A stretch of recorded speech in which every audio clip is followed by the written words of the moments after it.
Hello, my beautiful friends.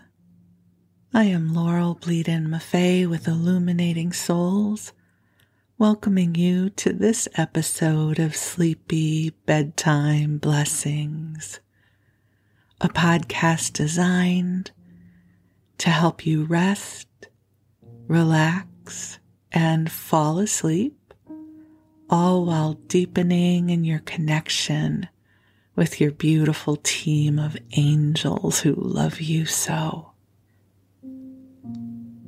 If we are meeting for the first time, I am an angelic practitioner, a spiritual teacher, and an encourager of souls.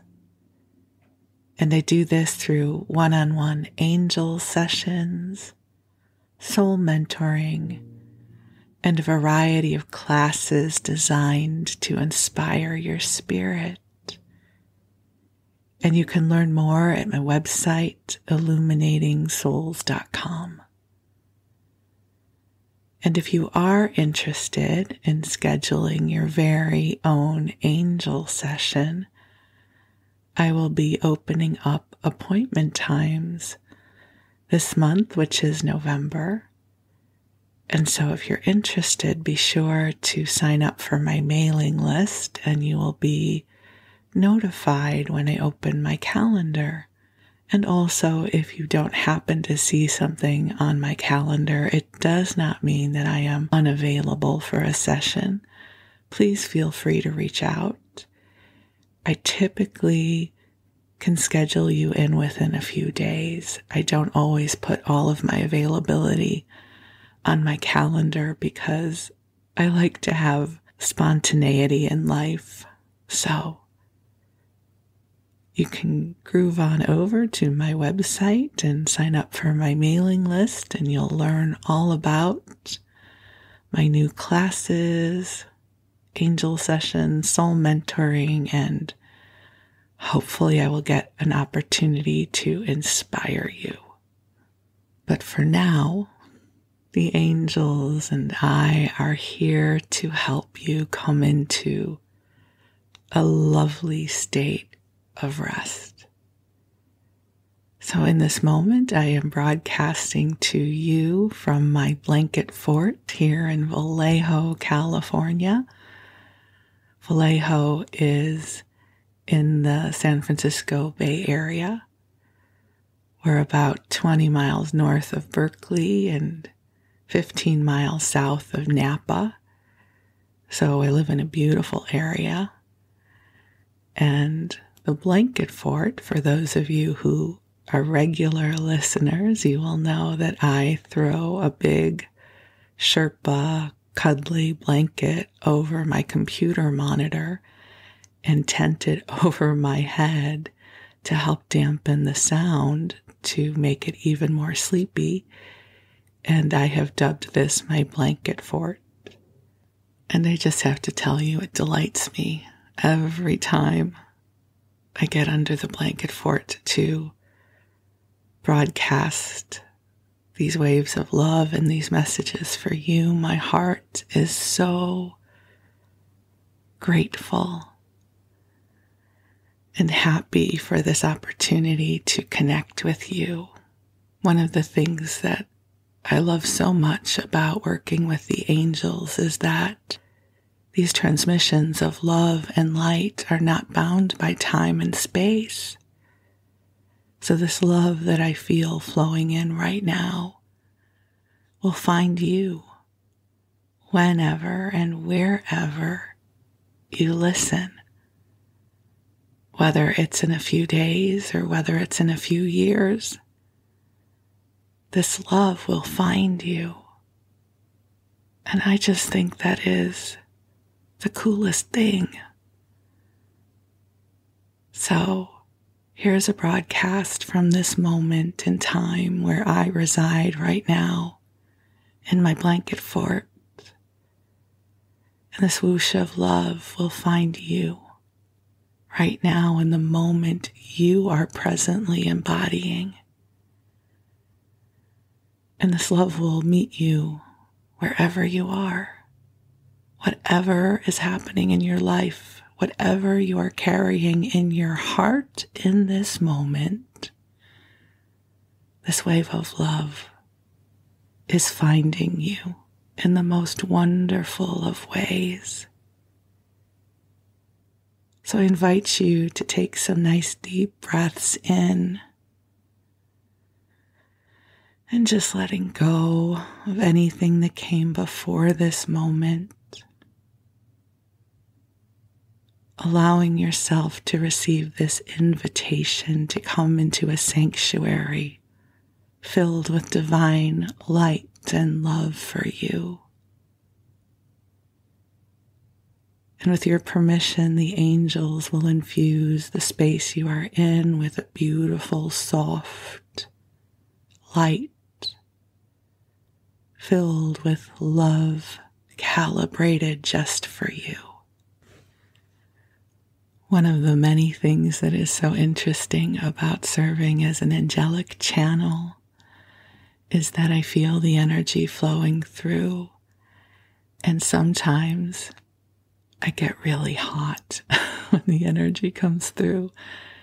And so in this moment, underneath the blanket fort, all of a sudden these waves of heat are flowing through, and it is a sign that the angels are here. So if you're feeling a bit chilly, because I know that some places in the world are experiencing winter and cooler weather, I will also send you this wave of warmth. If you don't want the warmth, you don't have to receive it. So I'm just so grateful to be here with you. As I record this, it is early morning here. Just a little while ago, I saw my husband off to work, and the sun was just starting to peek up over the horizon. So it's a beautiful time of day as I record this, and the world is still a bit quiet. I love all the times of the day. You know, every time of the day has something different to offer. But I have a special place in my heart for the early mornings. It's interesting, I was recalling my father used to always be up early in the morning. I seem to recall he would reflect that things seemed a bit quieter there, and it wasn't unusual for him to be up at 4 or 5 in the morning, but he also fell asleep really early, and never in my wildest dreams did I think I would age my way into my father's circadian rhythm. But I have. I'm now easily awake at 4 o'clock in the morning, as is my husband. We don't get out of bed right away, but it's just our time to catch up and talk and wander through conversations. And then I am a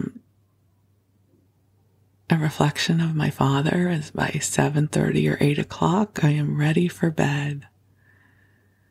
I find it so interesting how our cycles of sleep and wake can change throughout our lives. So whatever your sleep and wake cycle is right now, I invite you to just take a breath in and bless this moment right now, wherever you are in terms of your rest cycle. Just receive the light. And as a sleep podcast, this broadcast is designed to help you drift off into sleep. Not through hypnosis or anything totally woo like that, even though I love the woo. Instead, this is meant to be a gentle, wandering conversation where I can be a companion to you, and I will keep you mildly entertained, but not so entertained that you have to listen with all your focus. There's something that is so sweet about listening to murmuring, wandering voices, having lighthearted conversation as you drift off to sleep. At least that's been my experience. I have such lovely memories as a child of going to sleep, hearing my parents downstairs, or the television was on in the background, and our bedroom was upstairs, and so I could hear it, but it wasn't so loud that it distracted me. But it comforted me. The house wasn't too quiet. There was a little bit of a murmur happening that let me know that people who loved me were nearby. And so I invite you to receive my voice as that affirmation that love is nearby for you, that I am here representing your beautiful team of angels. We all have angels. Isn't that the most wonderful thing? So you have angels, my friend, and they have known you and loved you since before you were born. You are beloved to them, and they are aware of what is transpiring in your life, and they are aware of the dreams and the prayers of the most intimate places of your heart, and they are here to love and support you. So take a deep breath in and just release and let go and allow your body to grow heavy as you snuggle on up, as you cozy on in, and you prepare for sleep. I love getting to go to sleep at the end of the day. I have a whole ritual for sleep, and it's not complicated and it's not spiritual. It is very earthy. But I fluff up the blankets and the pillows just so, and then I have to wriggle my body just right so that the mattress is supporting my lower back. I typically fall asleep sleeping on my back and with my earbuds in, listening to a sleep podcast.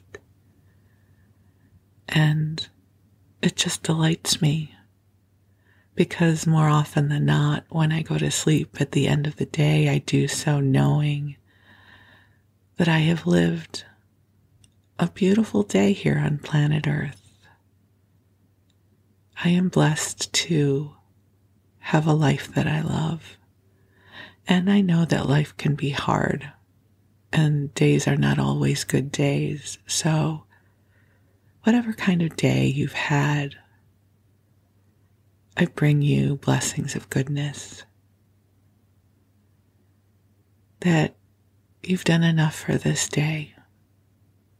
And there are molecules of love and light and blessings that are incubating in your name.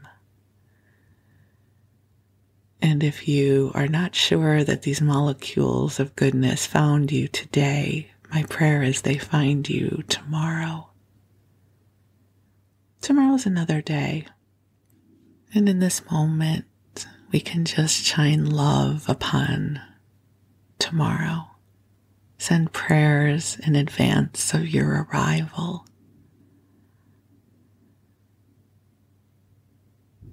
And allow your angels to take care of the days to come while you get a good rest.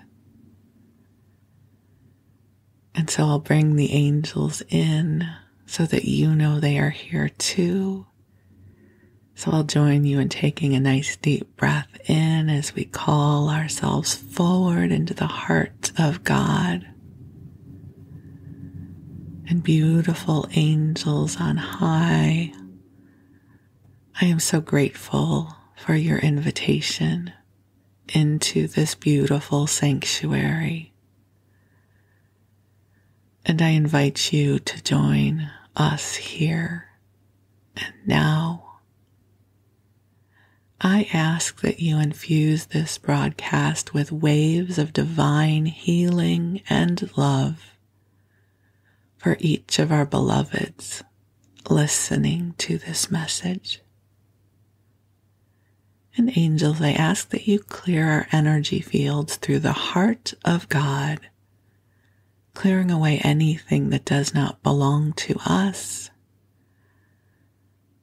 helping to ease our burdens and lift our fears off of us so that they can be transformed into light in service to the highest good.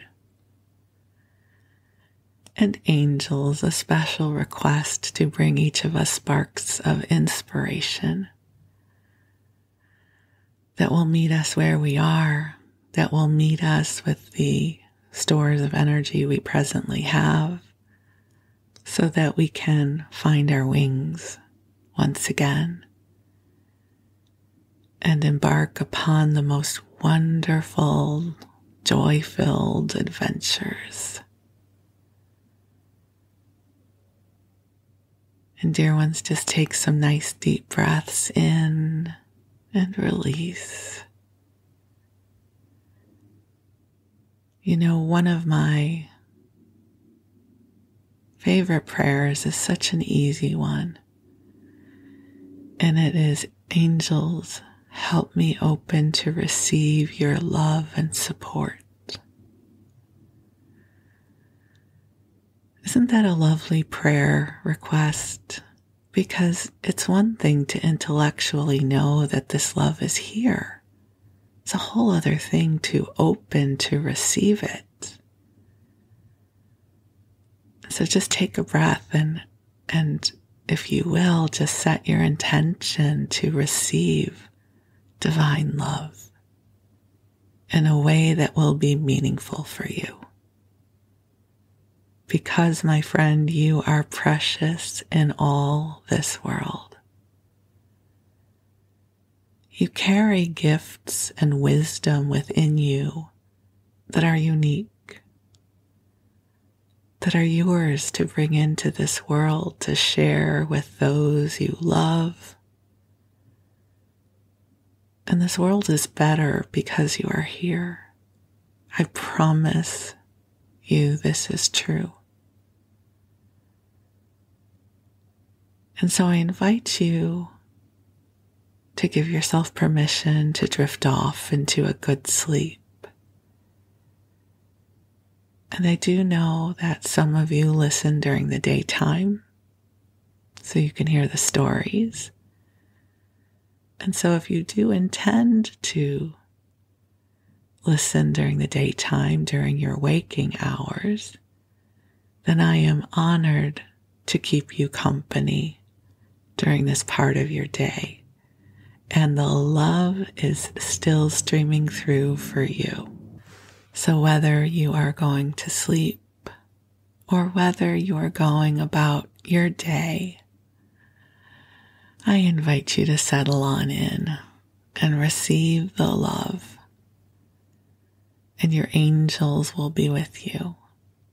And while you rest, I'm going to tell you a story. So for this episode, I thought maybe we could wander together. So if we were out having a friend date, maybe we would, meet in the morning for coffee, and maybe we would go wandering somewhere or go for a hike. We would wander through all kinds of conversations, right? I might tell you about my weekend, and then you would tell me about yours. And I think sometimes we feel like we have to share really important stories. I'm presently facilitating a lovely class that I love so much called The Power of Your Voice. And I think as messengers, we sometimes get caught up in, I need to share with you my most transformational, important stories. And there's absolutely a time and space for that. But in a podcast like this one, I get to share with you just the simple stories of my life, the ones that I would share with you if we were spending the day together.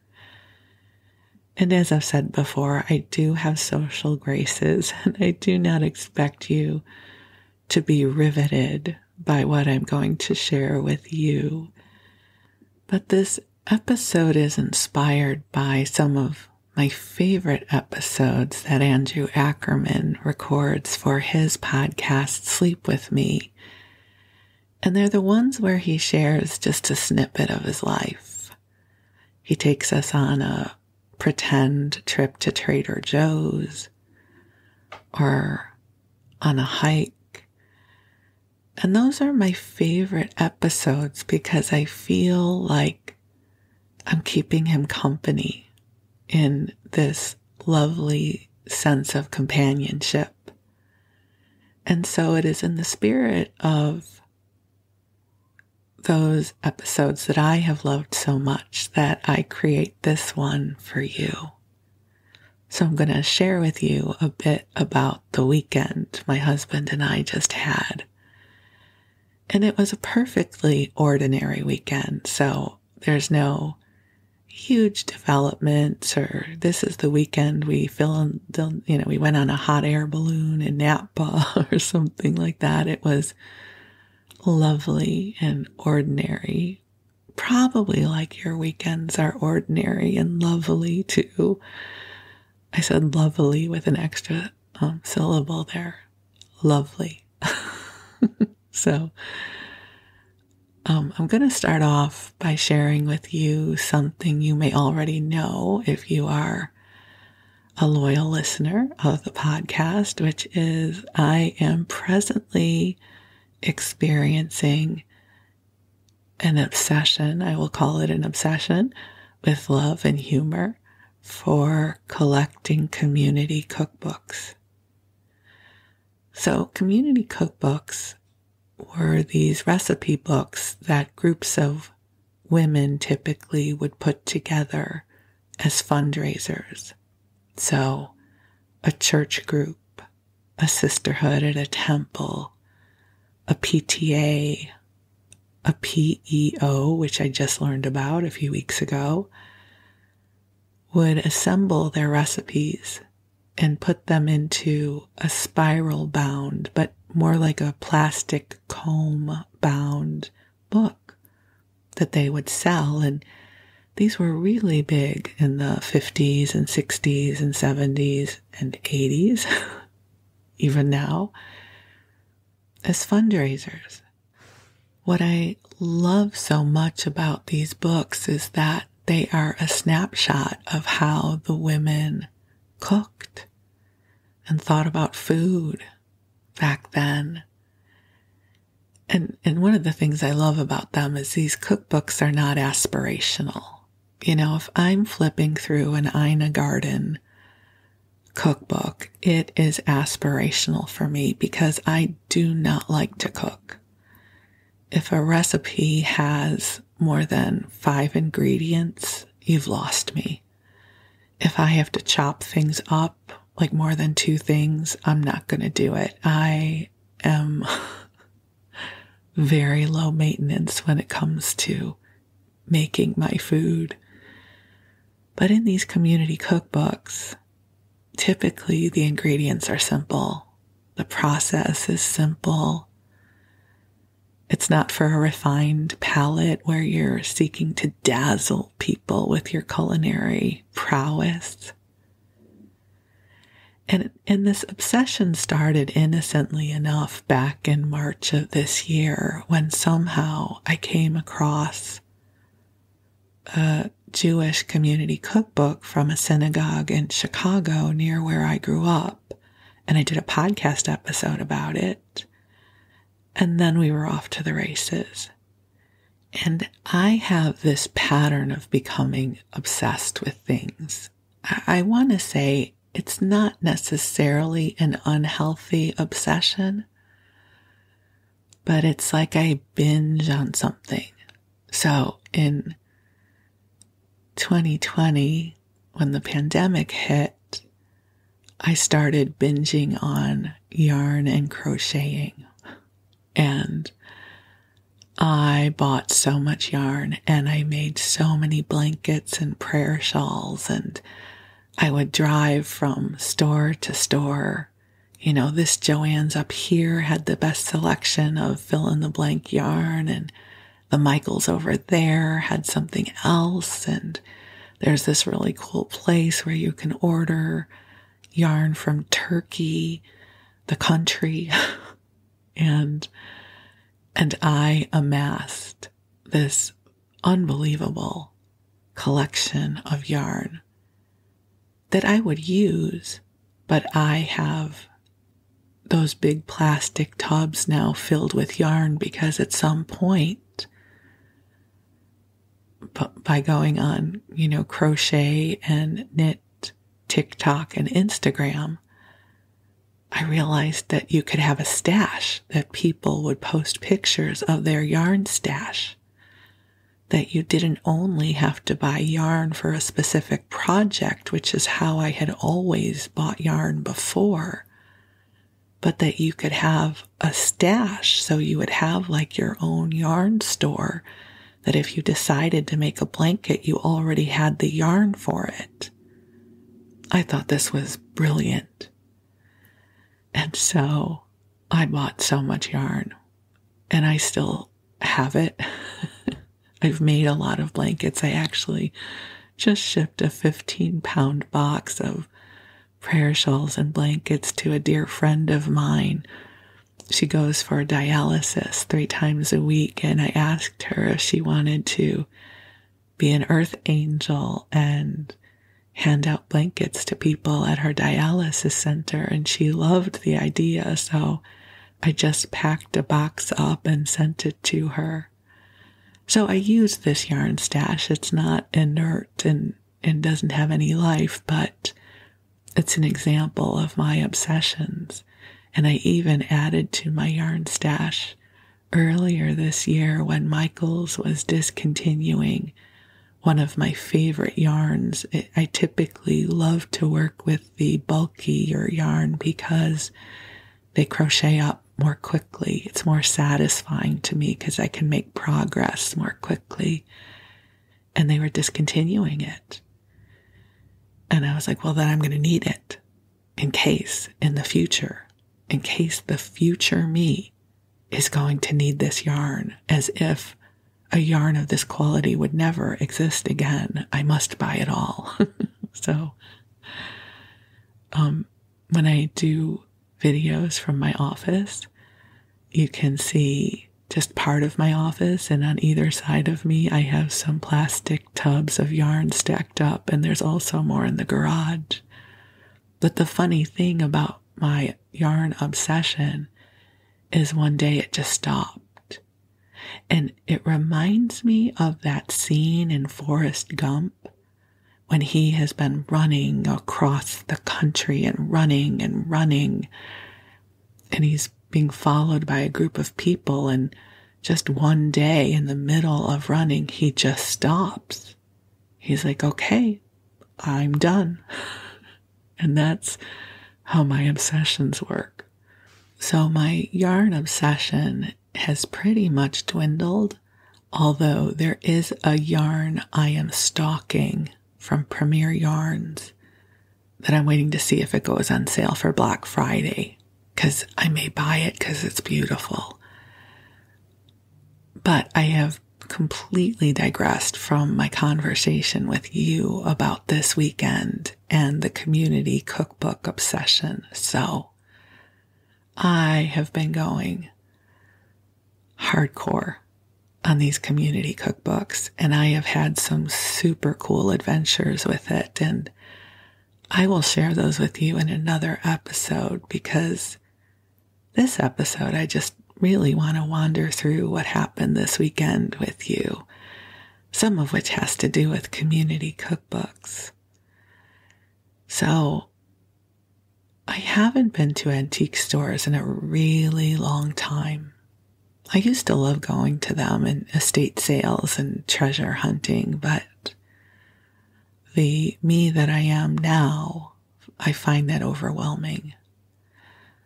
But I did discover that there is a really sweet antique mall about 20 miles from here in Fairfield. Fairfield and Cordelia are next to each other, so it's called the Cordelia Antique Mall, but I believe it's in Fairfield.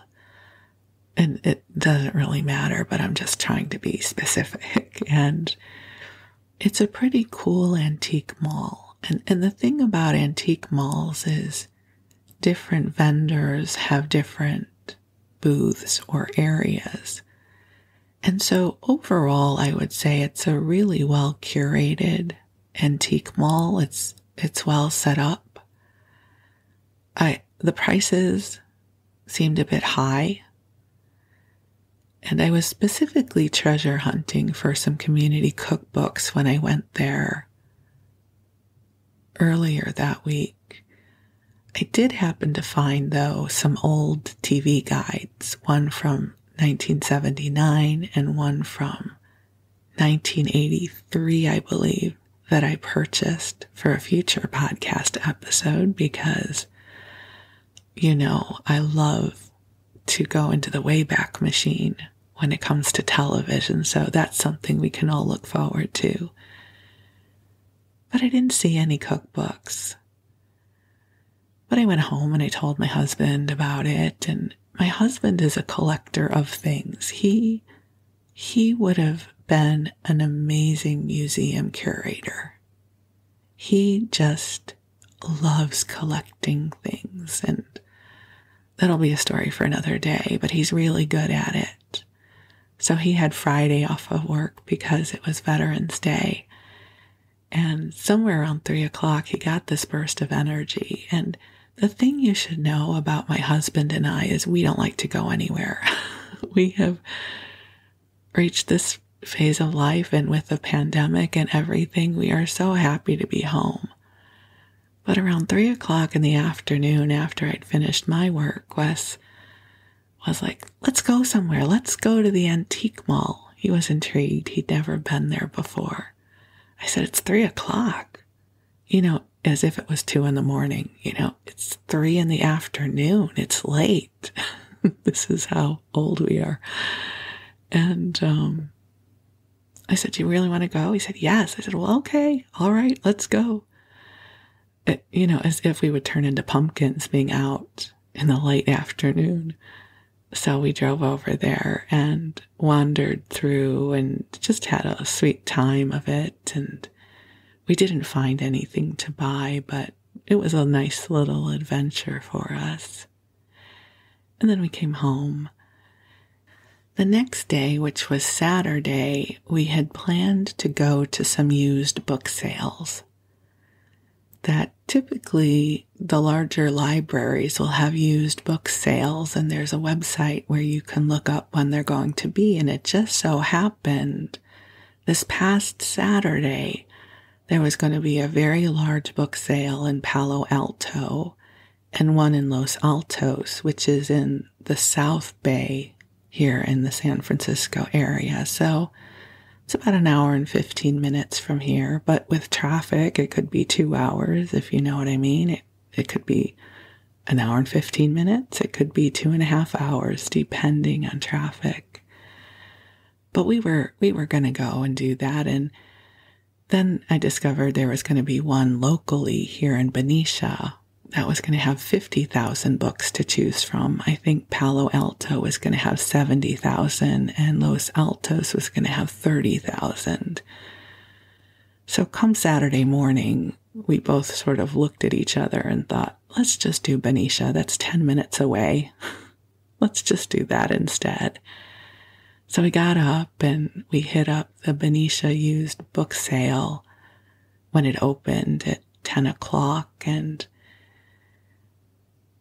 it had a really big selection if you were somebody who was looking for books to resell on Amazon or Etsy or eBay, or if you loved collecting, trade paperbacks and hardcover books, more modern. It's a cool book sale. It's very inexpensive. But they didn't necessarily have the kind of treasures that we were looking for, which would be community cookbooks or really cool old books. And something I guess I'll share with you about my relationship with books is that I rarely buy physical books anymore that are current. My bookshelves are all full. And they've become so full, they're disorganized, and it makes me kind of crazy.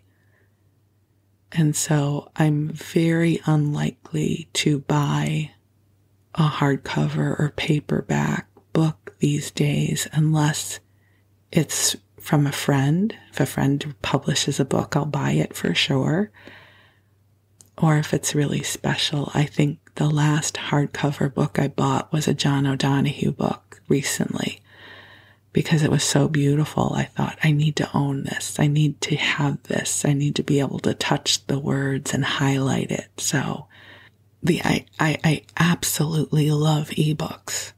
I love ebooks, and that I can download an ebook and borrow it from my local library is incredible. So I don't necessarily feel the need to fill my house with modern books, whether it's a paranormal romance novel, which I love reading, or whether it's a Hay House book or something. I don't feel the need to own a hard copy of it anymore because I can so easily get it from the library or purchase it and put it onto my iPad or my phone. That's just my preference these days.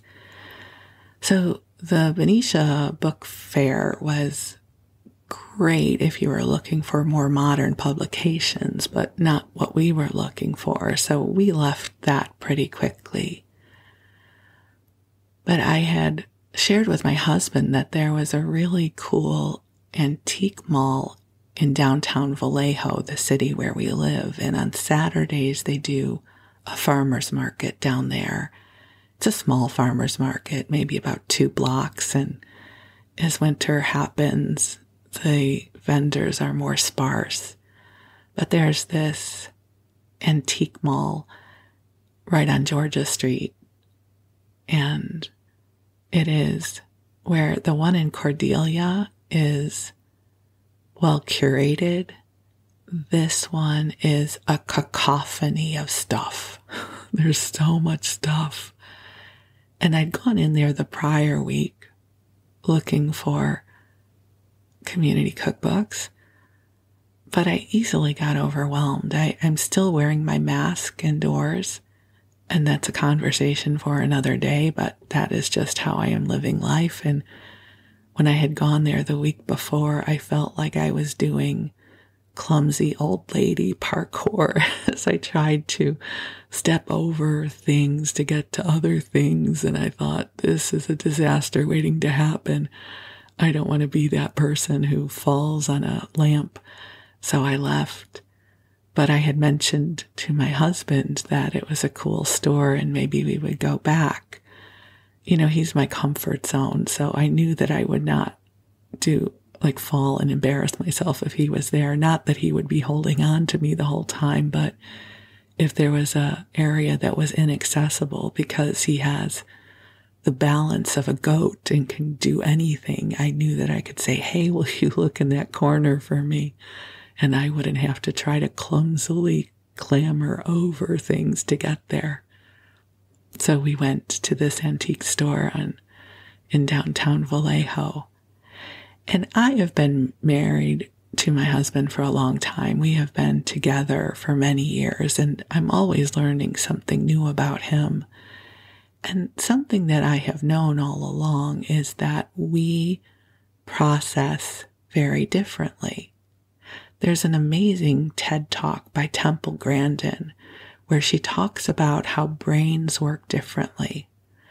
And the metaphor that she gives is that if you ask a group of people to imagine a church steeple, most people will imagine an archetypal church steeple, which is how I work. That's what I would do.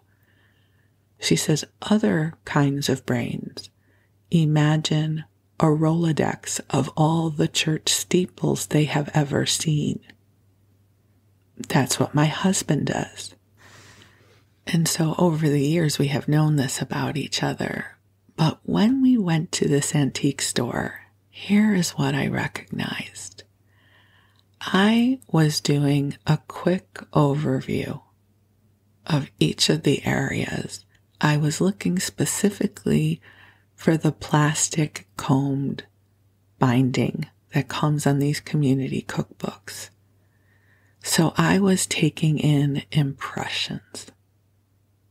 What my husband does, I don't know how many of you remember the $6 Million Man and Steve Austin, and he had a bionic eye, and he would search something and he would narrow in on it and see all of this detail that other people could not see. That is my husband. He sees every item. He star charts it. It was fascinating to go through the antique store with him. So when I had been there the week before, I hadn't gone upstairs. There's an upstairs to it. And in my clumsy senior parkour mood, I thought, I'm not going upstairs the week before. But this weekend, I said, well, we should go upstairs. And in my impressionist perspective, there was really nothing there to see. And there was a room at the end of the hall that looked like it had nothing interesting in it until there was this little corner of a bookshelf, which you could just really only make out if you took the effort to peek around the corner. So I started off by saying, I don't think there's anything there. And then I tried to see it through my husband's eyes. And I was like, well, there is a bookshelf. And we turn the corner and there's a bunch of community cookbooks. Like, voila, we've been waiting for you. So my husband and I both yip with excitement. And so let me tell you what we found. I'm first going to share with you the obvious ones that I could see with my impressionist perspective, because this is all going to be important in a minute. So there's one called Lioness Pride from Greater Vallejo Lioness Club. So these are local books, which I'm so excited about. And this one was published in 1982. The next one is A Community Cookery by the Community Bible Church of Vallejo, published in 1982. The third one is The Association of McDaniel Parents, the Office of the Solano County Superintendent of Schools in Fairfield, California. And this one was published in 1978. And so at that point, I'm feeling victorious. I'm feeling like we found them. Hooray. My husband, though, is continuing to look with his bionic eyes. He's looking at all the books and he's flipping through them. And as he's flipping through them, he finds this book, which was sandwiched between other books that I had not seen, and it's called Kitchen Secrets of the Catholic Ladies' Aid Society, branch number 61. And I'm not sure when it was published, but I believe it must have been around the 60s. And this also is local, but across the bay. It's listed as San Pablo. So 4 local community cookbooks which is so cool. And especially the fourth one that I would not have seen without my husband. So we're victorious upstairs at the antique store. And then we go downstairs, which I had already glanced over the week before, but now I have my husband's superpowers with me, which sound really cool, but I also get frustrated because I'm like, okay, there's nothing here. Let's move on. And he's still there looking because that's what he does, right? We each assimilate the information differently. So we go around the store and we get to the part of the store where I experienced the parkour hazards the week before. And some stuff had been moved, but it still required some shimmying sideways to get back to the books. And also there were things stacked up in front of the books. So I just did my cursory Laurel glance. And I was like, yeah, there's nothing here. And I'm in my mask and I'm hot and I'm getting kind of aggravated now. And my husband's having the best time. And so he's looking through everything because that's what he does. And he's kind of kneeling down, which I can't kneel. I am in a phase of my life where squatting down or kneeling doesn't work for me, so I have to bend over, which I don't like to do for long periods of time. So he's kind of squatting down, looking through everything, and he's pulling things out of the way so he can see what's on the back shelf. And my brilliant, beautiful husband found another community cookbook, because of course he did. And this is a book of favorite recipes compiled by Margaret Stair, Reustle, Reustle, for the Mount Lassen Historical Society in 1978. And I would have never seen that book on the shelf because I was fed up and I was hot. It would have involved some kind of squatting down for a long period of time, or moving stuff out of the way, which I wasn't going to do. And he comes out with it victorious. And I was like, I don't know if I need another book, because I also then begin to police myself when I'm buying too much. I'm like, I don't know that we need another book. And then I'm like, okay, we'll get it. Because it was $6. It's not like this was a $60 book, okay? It was $6.50. But I was like, I don't know, it's so expensive, because I get into this weird headspace about things. And my husband, of course, was like, just get it. I was like, I don't know. And I'm very indecisive. And my husband has learned to just make space for my indecisiveness, because I will go back and forth on something 1,000 times before I finally get centered. And so I decided to grab that one. And then we go up to pay. And I really wish I could do this justice, what this antique store looks like. It's just crammed to the gills with all kinds of stuff. Like there's hardly a clear path to anything, which can make it the most wonderful adventure. And so we get to the place where we pay, and there's several people gathered round, and we're waiting our turn. And there's a cat. It's an antique store with a cat. And I love any kind of retail establishment that involves a cat. And this cat is chill. This cat is just kind of hanging out at the desk where you pay for stuff and let you pet it. I mean, most cats don't like people to pet them, right? It's like random strangers. Who are you? But this cat was just chill and beautiful. So while we were waiting to pay, we got a little bit of cat love, which was awesome because I miss having a cat. and we give him our stack of books. And the ones that we had found upstairs didn't have a price on it. So I had no idea how much we were going to have to pay for them. And it was an older man. And he goes, how about $2 each? And I'm like, sold, done, awesome, yes. And then the $6 book that I was going to get was half price. So I got that one for $3. Such a bargain. I love a good bargain. So we got all of those community cookbooks plus a little coin booklet for Wes. And we got all of that for $16 and, 58 cents, whatever the change was. And we came home and we were so happy.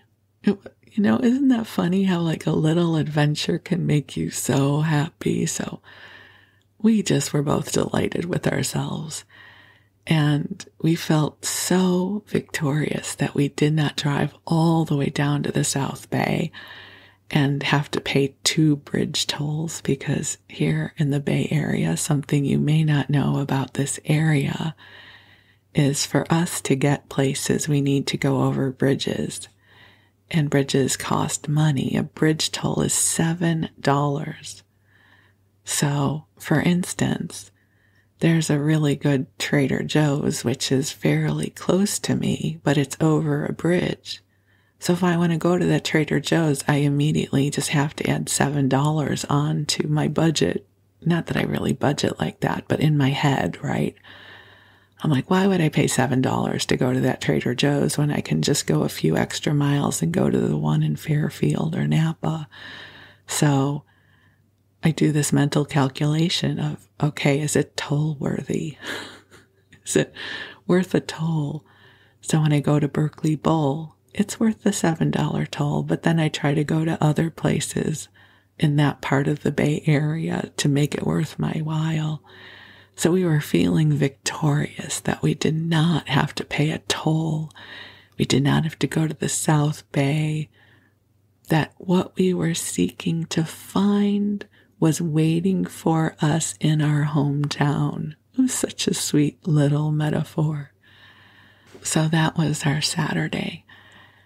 And then on Sunday, I don't have a lot to share about Sunday other than I did my grocery shopping, because I normally do my grocery shopping on Friday or Saturday, but because of our great book adventure, I didn't do it on Saturday, and for some reason I didn't do it on Friday, so I did it on Sunday, which meant that I got up super early. You know what? I need to amend that. I always get up super early. I should amend it to say I got out of the house super early. Big difference. So I got up and got out of the house super early, and I went up to Napa, which is always a lovely drive, and I hit up my local Whole Foods and Trader Joe's and bought my requisite groceries for the week.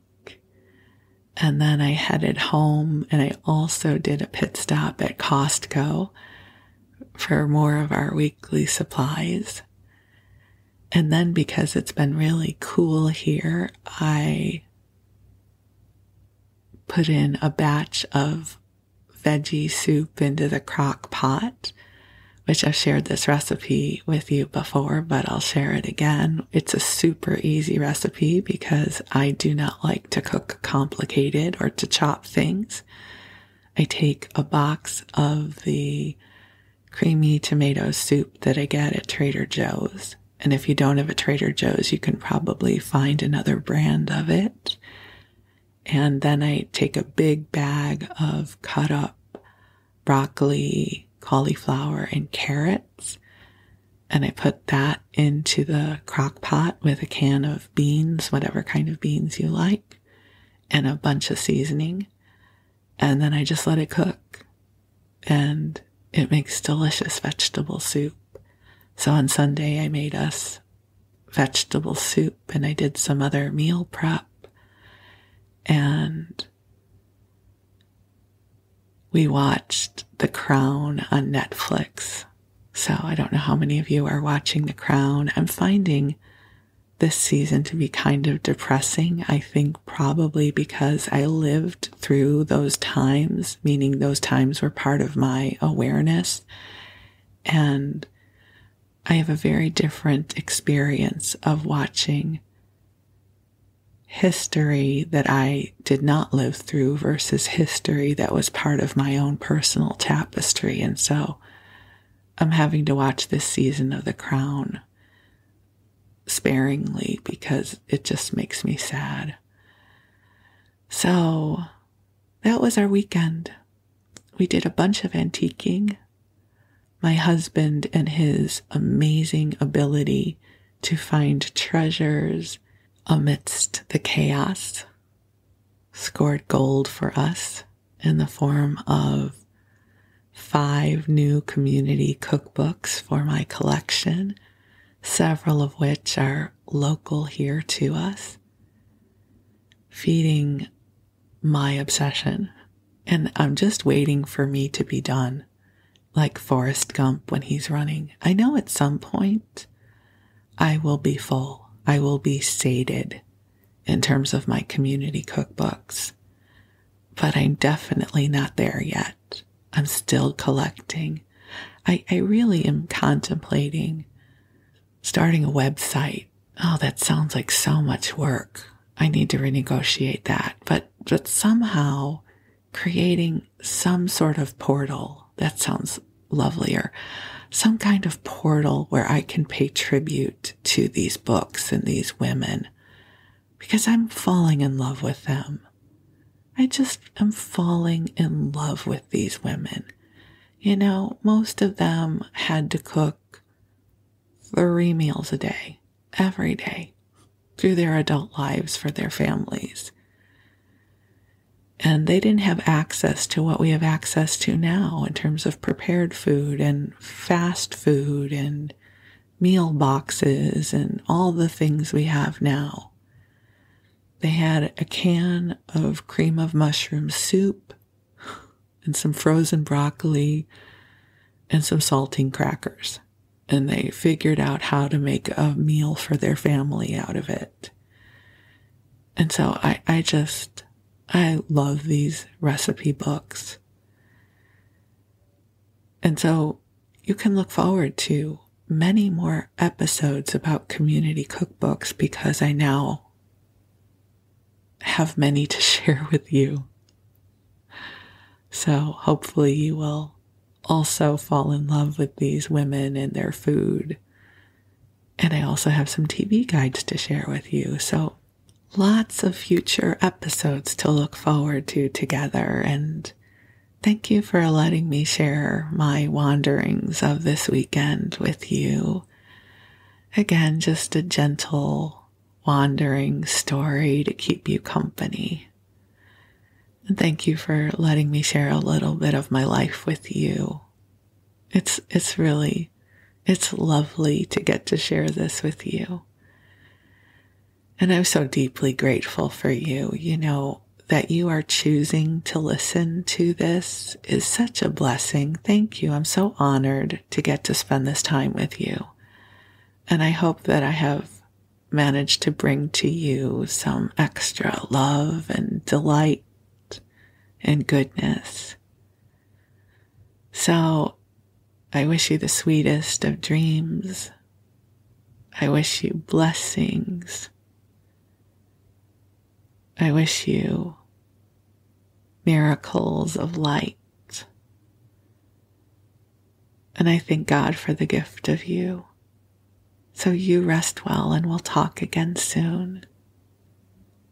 Thank you.